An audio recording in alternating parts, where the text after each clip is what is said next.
అధికారంలోకి వచ్చి 18 నెలలైనా కూటమి ప్రభుత్వం చేసిన అభివృద్ధి శూన్యమన్నారు వైఎస్ఆర్సీపీ ఎమ్మెల్సీ తోట త్రిమూర్తులు. తప్పుడు ప్రచారాలు చేస్తున్న టీడీపీ ఎమ్మెల్యే వేగుళ్ల జోగేశ్వరరావు అభివృద్ధిపై చర్చకు సిద్ధమా అని సవాల్ విసిరారు. పేద విద్యార్థులకు ఉచిత విద్య అందించే ప్రభుత్వ మెడికల్ కాలేజీలను ప్రైవేటు పరం చేయడం తగదన్నారు.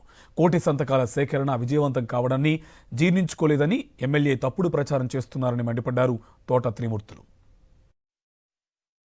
అభివృద్ధి అంటే జోగిస్తారా అంటే అభివృద్ధి అని చెప్తున్నారు. 4 సార్లు ఎమ్మెల్యే చేశానంటున్నారు.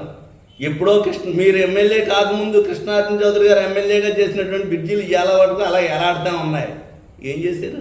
అవి ప్రజలకు అవసరం లేదంటారా? అవి మీ బాధ్యత కాదంటారా? మారేడుపాక దగ్గర ఉన్నటువంటి బ్రిడ్జి కానీ ఆ రోడ్లో ఉన్నటువంటి 2-3 బ్రిడ్జిలు అలా ఎలాడుతున్నాయి. బ్రిడ్జి ఎందుకు చేయలేకపోతున్నారు?